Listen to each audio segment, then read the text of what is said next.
사무엘상 5장입니다. 군대 갔다 오신 분은 다 아시겠지만 여기 몇 분 안 계시네요. 군대 갔다 오신 분들이.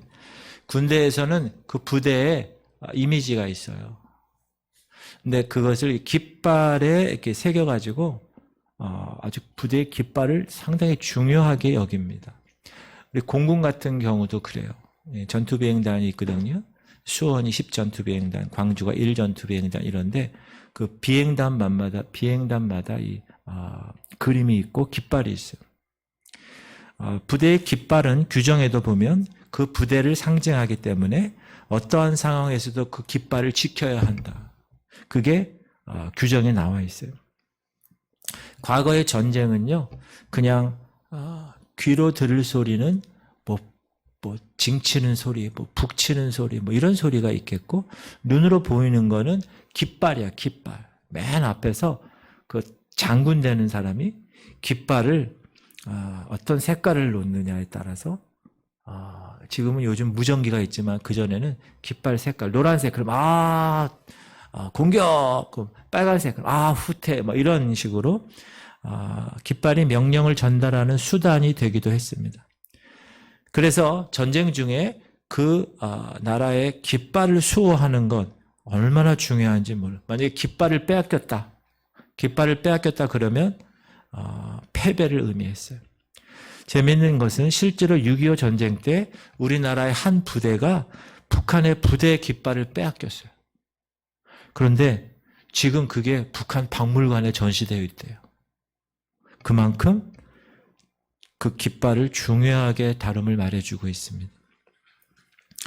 이스라엘 백성들이 출애굽해서 홍해를 건너고 시내산을 향하여 가고 있을 때 어떤 사람들이 와서 전쟁 시비를 걸었어요. 그 사람이 누구냐? 아말렉 사람들. 여러분 잘 아시다시피 아말렉 사람들. 근데 이스라엘 백성들은 애굽에서 뭐한 사람들이에요? 전직? 종이에요, 종. 그들이 하는 일은 종이었어요. 오합지졸이에요. 노예로 있었던 사람들이 전쟁이 났는데 무슨 전쟁을 수행할 수 있겠어요. 근데 아말렉 사람들은 다 군인으로 준비된 사람들이었습니다. 그러나 르비딤이라는 곳에서 아말렉과 이스라엘이 싸웠을 때 누가 이겼습니까? 이스라엘이 이겼어요.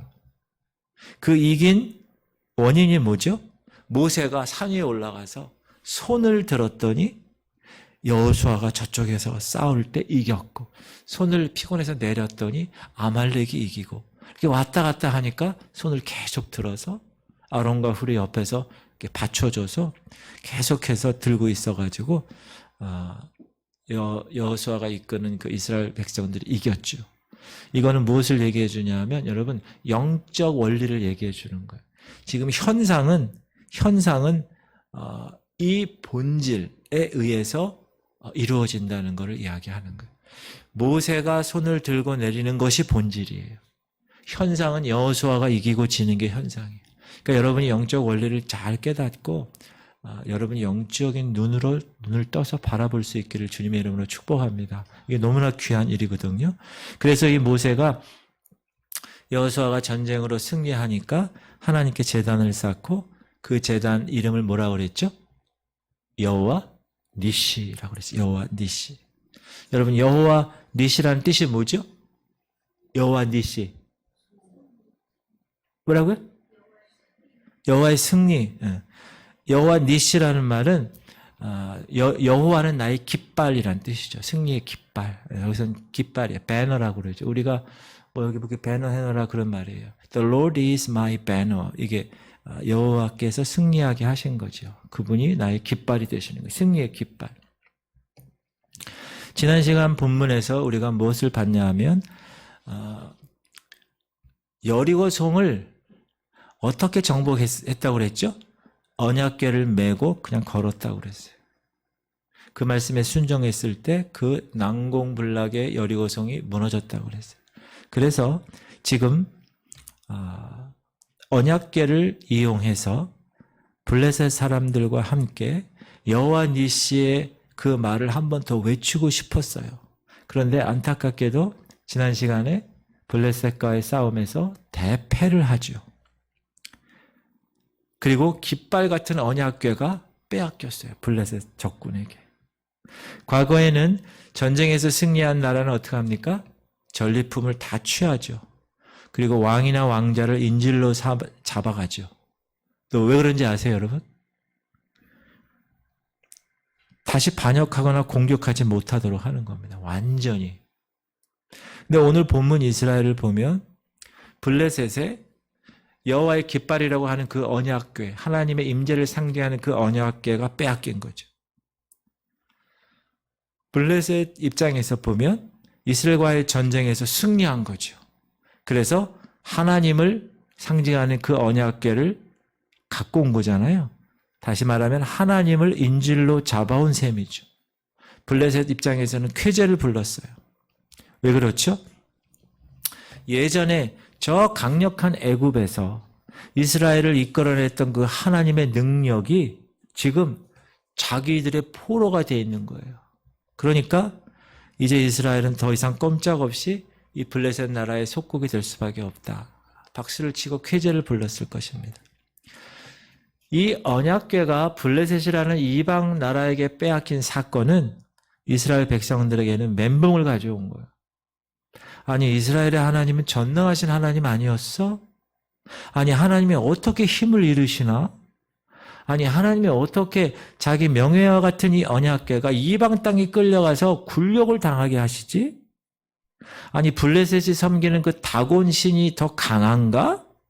아니면 하나님이 우리 민족을 버리셨나? 이런 다양한 생각들을 했을 겁니다. 그럴 수 있다고 생각 들죠. 여러분, 제가 지난 시간에 한국교회 얘기하면서 한국교회 축제는 이제 끝났다. 앞으로 10년간에 우리는 뼈를 깎는 아픔을 가지고 씨를 뿌려야 한다. 그래야 나중에 거둘 수 있다. 씨를 안 뿌려가지고 지금 거두질 못하고 있다. 이렇게 말씀드렸습니다. 이처럼 한국교회가 어려움을 겪게 될 때 우리에게도 동일한 질문이 있는 거죠. 지금 여기에처럼 언약궤를 빼앗긴 이스라엘 백성들처럼 야, 하나님이 힘을 잃으신 거야? 아니, 하나님이 한국교회에 이렇게 굴욕을 당하게 하셔도 되나? 하나님이 정말 우리를 사랑하시나? 혹시 버리신 게 아니야? 이렇게 생각할 수 있다는 거죠. 그래서 오늘 첫 번째 보면 하나님이 블레셋 땅이라는 이방 땅에서 다곤의 경배를 받으셨다라고 이야기를 할 수가 있습니다. 블레셋이라는 나라는요, 5개 도시 국가로 이루어져 있어요. 그래서 블레셋 사람들이 철기 문화라고 그랬잖아요. 그래서 청동기 문화인 이스라엘을 다 때려 부시고 철병거를 가지고 그리고 언약궤를 뺏어왔어요. 그래서 그 5개 도시 중에서 아스돗이라는 도시에 아스돗을 줌인 해주세요. 아스돗이라는 다곤 신전이 있어요. 보이죠? 맨 위에 아스돗. 네, 저기에 뭘 갖다 놨다고요? 하나님의 언약궤, 빼앗은, 이스라엘로부터 빼앗은 하나님의 언약궤를 저 아스돗이라는 도시에 있는 다곤이라는 이방신 신전에 갖다 놓은 거예요. 이제 블레셋 신 다곤 수하에 들어간 거예요. 뭐가? 하나님의 언약궤가. 여러분, 하나님의 언약궤는 크지가 않습니다. 우리 관 정도보다 좀 큰. 그러니까 1.2m. 너비와 높이가 70cm. 관보다도 작네. 1.2m면. 보통 사람이 1.2m보다 크잖아요. 작으네요. 얼마만한가? 네. 요 스피커, 이 서 있는 스피커만 하고 작으네요. 그렇죠? 1.2m의 길이가 너비와 높이가 70cm. 저거보다 좀 더 크네요. 길이는 저랑 비슷하고. 보여드릴게요. 요만한 거죠. 크지 않죠. 저게 하나님의 언약궤입니다. 자, 이 언약궤 안에 뭐가 들어가 있죠? 3가지.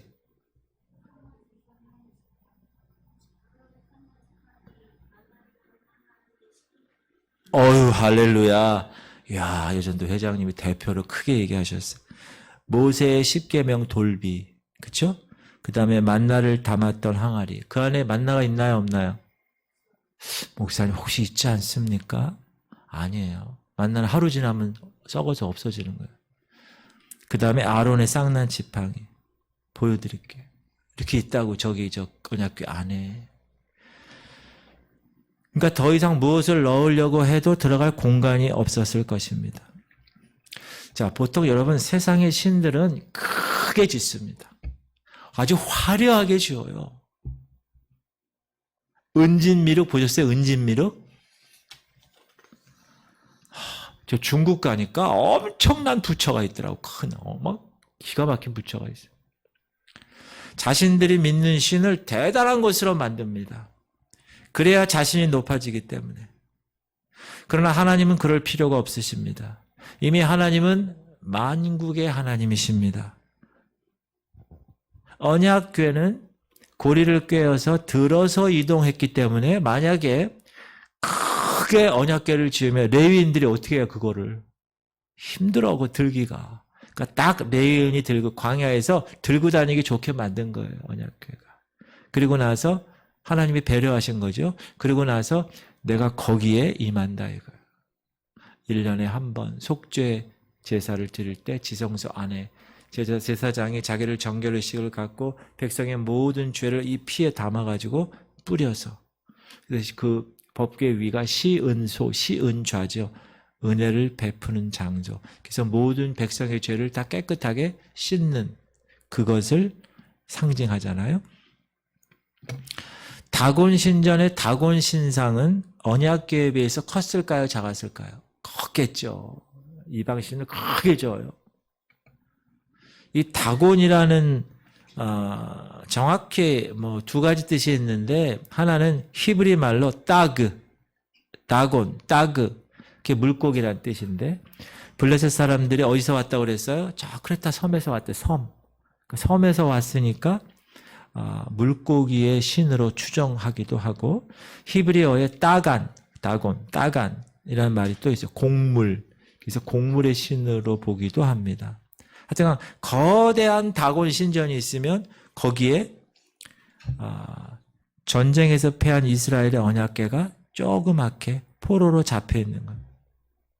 그런데 그 다음날 어떤 일이 일어났냐? 아침에 갔더니 다곤 신상이 쓰러져 있는 거예요. 간밤에 어떻게 된 거죠? 하나님과 함께 붙어가지고 하나님이 패서 다곤이 KO 돼가지고 하나님을 경배하는 자가 되었다. 블레셋 사람들은 이것이 웬 조화냐 하면서 다시 일으켜 세웠겠죠. 그 다음날 가니까 다곤 신상이 또 쓰러졌는데 쓰러진 것뿐만 아니라 손과 목이 잘렸어요. 여러분, 손과 목이 잘렸다는 거는요, 여호와께 희생제물 드릴 때 다 잘라요. 이렇게 각을 떠서. 그래서 여호와께 드리는 희생제물이 된 거예요. 뭐가? 다곤 신상이. 여기서 끝난 것이 아니라 독한 종기의 재앙으로 사람들이 죽어나가기 시작합니다. 근데 이 종기의 재앙이 뒤에 읽어보면 쥐의 형상으로 만들었다. 쥐. 여러분 쥐 알아요? 제가 어렸을 때는요, 집에 쥐가 많았어요. 그래서 학교에 갈 때 쥐를 잡아가지고 잘라서 쥐꼬리를 이렇게 핀센트에 이렇게 몇 개 해가지고 5개 갖고 와. 그럼 5개 갖고 가야 돼, 집에서. 여러분도 그렇게 하시셨죠? 쥐가 왜 쥐를 잡았냐 하면, 아니, 곡식을 다 이렇게 해가지고 탈곡을 태서 이러면 쥐새끼들이 많아가지고 다 잡아, 그 곡물을 다 먹는 거야. 그래서 새벽 종이 울렸네, 쥐새끼 잡는 거예요. 쥐새끼 잡을 때 잘 잡는 게 개가 잘 잡습니다. 여러분, 고양이가 잘 잡을 것 같죠? 개가 쥐 잘 잡습니다. 우리 집 개가 쥐 많이 잡았습니다. 이 쥐가 패스트 같은 전염병을 이렇게 유발시키잖아요. 전달시켜서. 그래서 피부에 괴질이 생기는 그런 독한 종기 재앙이 그 블레셋 사람들에게 임한 거예요. 지금 하나님의 언약궤는 어디에 있다고요? 블레셋 도시 아스돗에 있는 거예요. 그러니까 아스돗에 있는 사람들이 어떻게 됐을까요? 탄식하는 거예요. 탄식. 어떻게? 시작. 이에 사람을 보내어 블레셋 사람들의 모든 방백을 모으고 이르되 우리가 이스라엘의 신의 궤를 어찌하랴 하니, 이스라엘하고 싸워서 이겨가지고 그들의 신의 상징하는 그 언약궤를 자기들이 갖고 왔을 때는 전리품으로 얼마나 승리의 환호가 있었을까요? 근데 지금 죽어가고 있는 거예요. 사람들이. 그러니까 그 승리의 환호가 탄식으로 바뀌었어요. 승리의 상징이었던 그 언약궤가 재앙의 원인이 되어버린 거예요. 그러니까 아스돗에 있는 사람들이 안 되겠다. 그 하나님의 언약궤를 가드로 옮겨요. 가드 도시를 좀 줌인 해주세요. 아까 아스돗이 저기 위에 있었죠. 가드는 어디 있어요? 오른쪽에 있죠. 오른쪽에. 그렇죠. 옮겼어.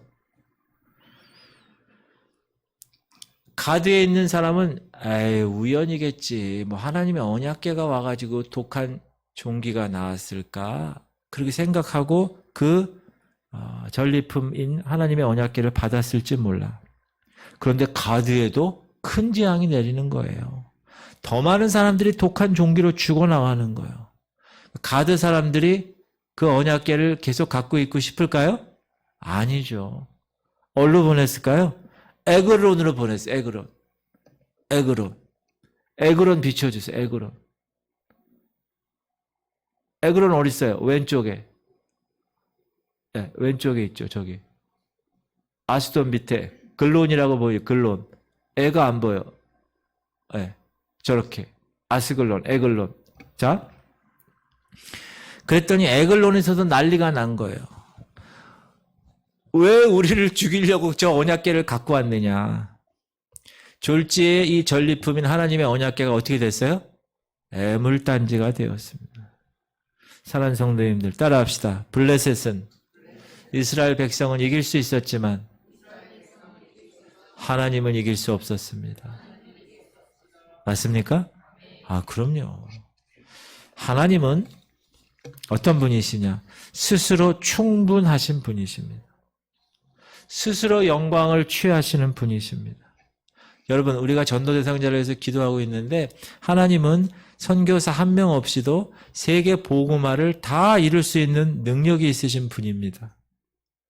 여러분의 예배와 여러분의 섬김과 봉사가 없어도 하나님은 충분히 부유하신 분입니다. 그러나 하나님은 우리가 굴욕적으로 하나님을 경배하기를 원하지 않으십니다. 말씀에 설득되어서 자발적인 순종과 헌신을 원하십니다. 그래서 그 말씀을 설득하는 사람이 목사입니다. 그러니까 목사가 성도들을 설득하는 거예요. 뭘로? 하나님의 말씀으로. 그래서 성도들이 말씀으로 설득당해서 그들의 자발적인 순종과 그들의 자발적인 헌신으로 하나님을 이렇게 섬길 수 있는 그 삶을 하나님 원하시는 거예요. 다곤 신상 오늘의 이 사건은 블레셋이라는 나라보다는 이스라엘 나라에게 더 큰 메시지를 전한 것입니다. 얘들아, 하나님은 여전히 만군의 하나님이야. 하나님이 여전히 전능하신 하나님이라고. 하나님이 힘을 잃은 것이 아니야. 내가 너희를 떠난 것이 아니란다. 너희가 나를 떠났고 그래서 너희가 힘을 잃은 거야. 이런 메시지를 전하시는 거예요. 근데 왜 이런 메시지를 전하십니까? 이스라엘이 깨닫질 못해요. 이스라엘이 깨닫지 못하니까 이스라엘이 깨닫고 돌아오기를 바라서 다시 하나님의 백성으로 복된 삶을 살기를 바라서 하나님께서 이런 일을 벌이신 것입니다. 자, 이제 하나님의 언약궤가 돌아왔어요. 다곤 신상에서 오히려 블레셋에게 경배를 받으시고 베세메스라는 곳으로 돌아왔습니다. 네. 블레셋의 지도자들이 회의를 했습니다. 그 회의의 주제가 이거예요. 시작. 블레셋 사람들이 제사장들과 북술자들을 불러 이르되 우리가 여호와의 궤를 어떻게 할까? 그것을 어떻게 그 있는 곳으로 보낼 것인지 우리에게 가르치라. 야, 우리가 여호와의 궤를 어떻게 했으면 좋겠니? 처음에 아스돗이라는 도시의 탄식이 이제 블레셋 전체의 탄식이 된 거야. 사람들이 깨달은 거야. 야, 이 언약궤를 함부로 다루면 안 되는구나. 그러면 우리가 어떻게 이 언약궤를 처리할까? 이 블레셋 종교 지도자들, 정치 지도자들 나름대로 연구를 했습니다. 무슨 연구냐? 야, 애굽 사람이 그렇게 망한 이유는 마음이 완악해서 망한 거야. 그러니까 우리는 완악해지지 말고 이스라엘을 끝까지 붙들지 말고, 애굽은 계속 붙들었잖아요. 그래서 10가지 재앙을 다 그들이 심판을 받았는데 이 블레셋이 머리를 굴리는 거야. 야, 그러지 말고 이스라엘 백성들 풀어주지 않았다가 더 큰 재앙 받아서는 안 돼. 야, 이 언약궤를 순수히 돌려보내자. 그걸 애굽을 통해서 배운 거예요. 근데 그냥 돌려보내면 안 되고 대가를 좀 지불하자. 그래서 속건제를 드리자 이러는 거예요. 여러분, 제사의 종류 중에 속건제라고 있어요.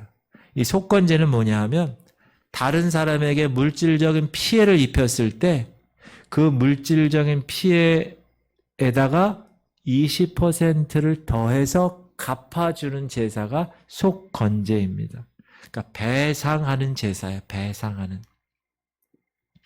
자, 블레셋이 몇 개 도시로 있다고요? 5개 도시. 그래서 5개 지금 독한 종기로 인하여 죽어가고 있으니까 5개의 종기 형상과 5개의 쥐 형상으로 그 독한 종기가 쥐새끼로 인하여 이렇게 퍼지니까 5개의 종기 형상과 5개의 쥐 형상을 금으로 만들었어요. 이것은 블레셋 사람들이 독한 종기에 의해서 죽임을 당했고 이 병이 쥐를 통해서 옮겨졌다고 생각했기 때문에 그냥 하나님의 언약궤를 보내지 않고 거기다가 금 10개, 하나는 쥐 형상, 하나는 종기 형상을 딱 만들어가지고 보낸 거예요. 그래서 수레에 하나님의 언약궤 싣고 속건제 배상 금액인 금 5개, 10개, 5개 싣고 이스라엘 땅으로 돌려보낸 거예요. 6절, 5절에 보면 6장 이스라엘 신께 영광 돌리라 이렇게 나와요. 시작. 그러므로 너희는 너희의 족한 종기 형상과 땅을 해롭게 하는 쥐의 형상을 만들어 이스라엘 신께 영광을 돌리라. 그가 혹 그의 손을 너희와 너희의 신들과 너희 땅에서 가볍게 하실까 하노라. 여러분, 참 이건 통쾌한 일이죠. 이스라엘 백성을 통해서 하나님이 영광 받으시는 게 아니라 이방 블레셋 백성을 통해서 영광을 받으시는 거예요. 근데 여러분, 이들의 영광 돌림이 진짜 마음 중심에서 나오는 걸까요? 아니죠. 이 언약궤 때문에 자기들이 재앙이 심해지니까 재앙을 좀 가벼워지기를 바라서 그냥 말로는 여호와 신께 영광을 돌려라 했지만 마음은 그렇지 않은 것입니다. 그래서 그들 나름대로 장치를 했죠. 언약궤에 넣고 속건제 보상액 뭐죠? 5개, 금 5개, 10개를 놓고 그리고 새 수레를 다 만들어가지고 2마리 암소가 끌게 했어요. 근데 이 암소는 한 번도 멍에를 메어보지 않았고 지금 막 새끼를 낳은 암소야. 여러분, 새끼를 낳으면은 젖이 나올까요? 안 나올까요? 젖이 나오죠. 왜 나오죠? 새끼 낳았으니까. 그 젖은 누구를 위해 있죠? 송아지를 위해서 있는 거잖아요. 그리고 이 수레를 그 방금 해산한 젖소를 데리고 가는 거예요. 자, 이걸 왜 장치를 한 거냐? 만약 이 암소가 그럼에도 불구하고 송아지 소리 때문에 뒤로 돌아서 베스메스까지 가는데 뒤로 돌아가지 않고 끝까지 가면 야, 이건 진짜 하나님께로부터 이 재앙이 온 거야. 그런데 그렇지 않으면 우연으로 넘기려고 한 것이에요. 자, 8절 보면 시작. 여호와의 궤를 가져다가 수레에 싣고 속건제로 드릴 금으로 만든 물건들은 상자에 담아 궤 곁에 두고 그것을 보내어 가게 하고 보고 있다가 만일 궤가 그 본 지역 길로 올라가서 베스메스로 가면 이 큰 재앙은 그가 우리에게 내린 것이요 그렇지 아니하면 우리를 친 것이 그의 손이 아니요 우연히 당한 것인 줄 알리라 하니라. 그런데 그 암소가 새끼를 떼어놓고 와서 막 눈물을 흘리면서 막 돌아가는 것이 아니라 좌우로 치우치지 않고 똑바로 벳세메스로 갔다는 거예요. 그러니까 블레셋 사람들이 어떤 생각을 했을까요? 야, 이거는 우연이 아니구나. 하나님께로부터 온 것이구나. 이 재앙이. 그렇게 생각한 겁니다. 블레셋 사람들은 이방 사람들이지만 하나님의 존재와 능력을 이때 경험을 하게 된 것입니다. 과거에 애굽에서 행한 일도 이들은 알았습니다.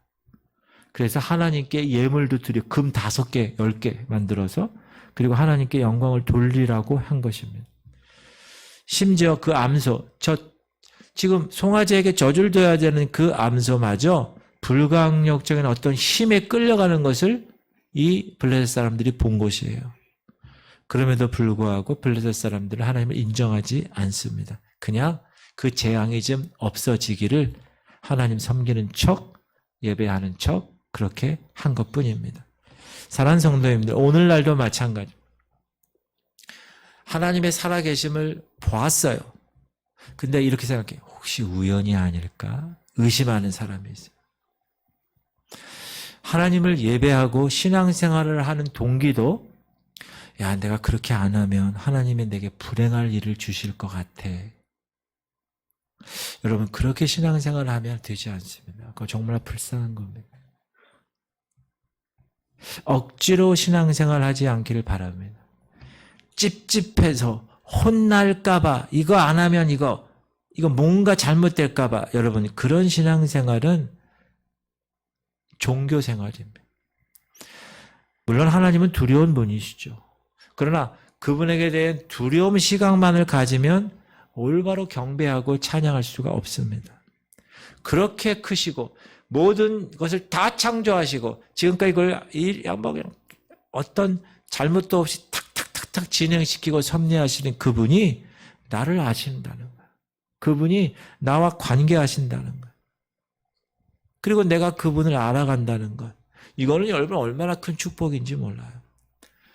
바라기는 여러분 하나님을 올바로 경배하는 성도님들이 되시기를 주님의 이름으로 축복합니다. 세 번째 생각할 것은 뭐냐 하면 하나님은 하나님이 정하신 방법을 따라 섬길 때 축복이 된다는 것.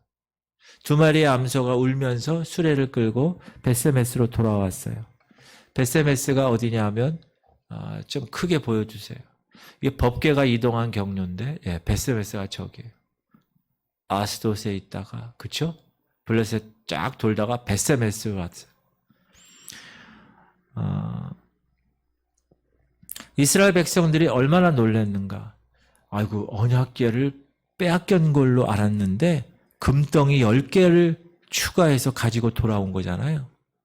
사로잡혀 갔던 하나님께서 7개월 동안 블레셋 순방을 다 마치시고 전리품까지 다 취하시고 이스라엘로 돌아오신 것입니다. 이것은 하나님이 이스라엘 백성들을 버리지 않았다. 너희는 여전히 내 백성이다 하고 하는 말씀을 우리에게 간접적으로 해주시는 것이죠. 그래서 수레의 나무를 딱딱 패서 그 2 암소를 잡아서 하나님께 번제로 영광을 돌립니다. 그런데 시간이 얼마나 지났는지 모르겠어요.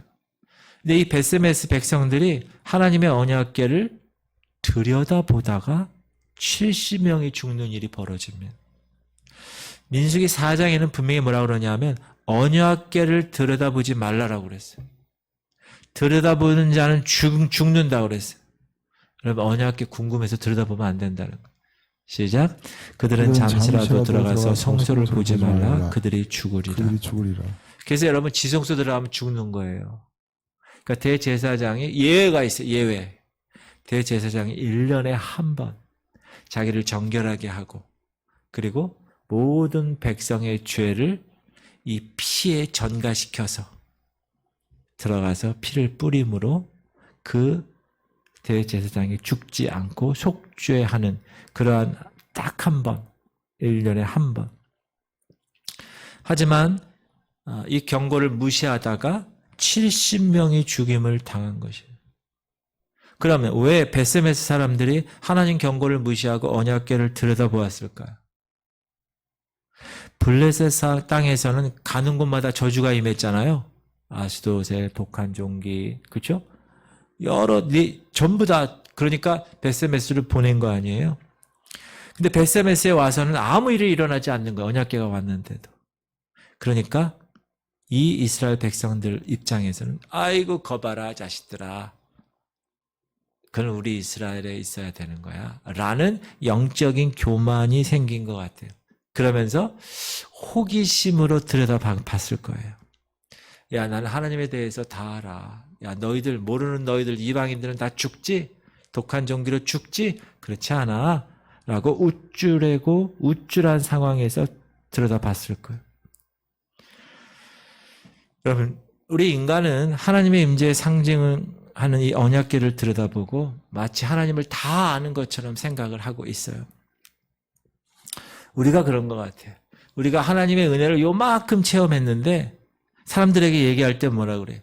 하나님의 모든 것을 다 체험하고 아는 것처럼 그렇게 이야기한다는 거예요. 사랑하는 성도님들, 하나님이 가까이 계시다고 하나님의 은혜를 경험했다고 하나님을 함부로 대해서는 안 됩니다. 특별히 어떤 순간에도 내가 하나님을 조종하거나 내가 하나님을 나의 필요를 따라 수단이 되어서 갖는 그러한 우를 범하면 되지 않습니다. 그런 사람이 있어요. 하나님이 이걸 이렇게 해서 이렇게 하게끔 내가 만드는 거예요. 여러분, 그거는 대단한 죄입니다.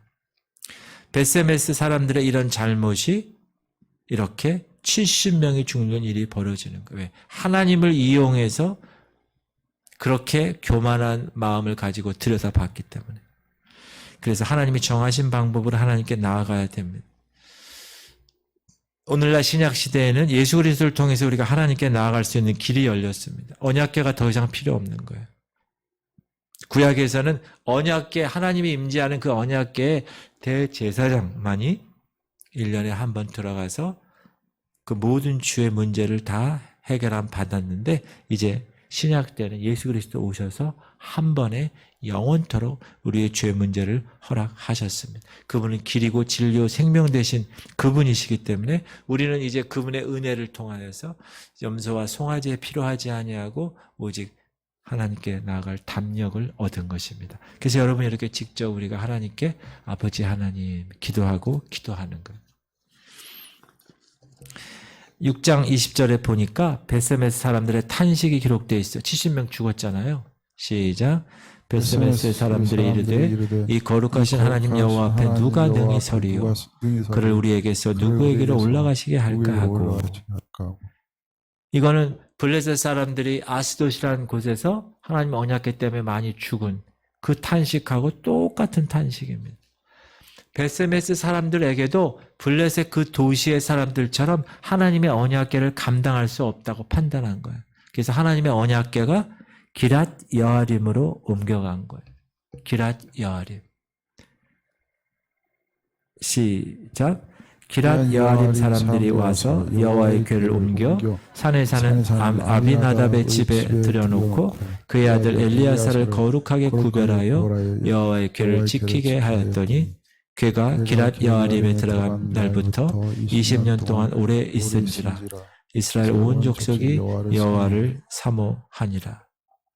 실은 벳세메스 사람들이 들어온 복을 발로 찬 거예요. 하나님의 임재를 상징하는 언약궤가 있다면, 그렇죠? 있다면 어떻게 되는 거예요? 축복이죠. 그런데 실제로는 다윗이 예루살렘으로 옮겨가기까지 그 언약궤를 무려 70년간 기랏 여아림에 있게 되는데, 이 언약궤가 기랏 여아림에 있는 동안 그 기랏 여아림에 있는 모든 백성들은 아무런 어려움이 없었어요. 오히려 하나님의 축복을 받게 됩니다. 사랑하는 성도님들, 하나님은 스스로 자존하시는 분입니다. 우리의 도움 없이 얼마든지 영광스러우실 수 있는 분이십니다. 우리가 함부로 대할 수 있는 그런 분이 아니에요. 두려워해야 할 분이에요. 그러나 하나님은 그런 존재이지만 우리를 찾아오셔서 우리와 함께 있고 싶어 하십니다. 우리가 그분의 말씀대로 섬기고 하나님께 나아가게 되면 우리에게 재앙을 당하지 않도록 보호하시는 것입니다. 하나님의 그 넘치는 자비하심과 그 축복을 통하여서 우리는 주인공으로 살아갈 수가 있는 것입니다. 그러므로 우리가 여러분 예배드리고 경배하고 직분 받고 하나님의 거룩한 사명을 감당하는 것을 억지로 하는 게 아니라 자발적인 순종과 헌신으로 하는 것입니다. 그게 하나님이 원하시는 거예요. 그래서 하나님을 섬기는 것, 자발적인 기쁨을 가지고 직분도 감당하고 하나님의 사역도 감당하고 식당 봉사도 하고 교회 사역을 감당하는 것, 그게 너무나 귀한 일이다. 그것이 하나님이 원하시는 일이다. 여러분, 하나님을 바르게 알고 또 그 바르게 한 하나님을 바르게 섬길 수 있는 성도님들이 되시길 주님의 이름으로 축복합니다. 이제 이번 주에 사무총회가 있고요. 내년도에 창립 30주년 임직식이 있을 거예요. 이 일을 사단이 좋아할까요? 싫어할까요? 아주 싫어할 겁니다. 그러므로 목사인 저부터 여러분들도 같이 기도하셔야 됩니다. 이런 일 때문에 문제가 생기는 걸 전 너무 많이 봤어요. 그렇기 때문에 여러분이 영적으로 악한 어둠의 세력들 틈타지 못하도록 여러분 기도하셔야 돼요. 특히 사무총회, 이번 주에 사무총회에서 기도해 주시기 바랍니다. 모든 재정과 모든 계획과 이런 거를 다 이제 2023년도 거를 다 이렇게 결산을 하고 이제 2024년도 어떻게 할 것인가를 우리가 계획하는 그런 놀라운 시간이에요. 그리고 여기에 모인 성도님들이 다 그것을 공유하고 기도 제목으로 받고 이제 하나님이 허락하시는 2024년도를 이제 튀어서 멋지게 스타트하시는 그 시간이에요. 그러니까 여러분이 다 참석하시고 특별히 지금 수요일이잖아요. 목금토 3일 동안 계속 기도해 주시기 바랍니다. 기도하셔야 돼요. 그리고 내년에 30주년, 창립 30주년 기념 임직을 통해서도 하나님 큰 영광 받아요. 이게 개인의 영광도 중요하지만 종국에 하나님께 영광이 되어지지 않으면 아무 소용이 없어요. 그러므로 기도하는 여러분 되시기 바랍니다. 우리 기도 제목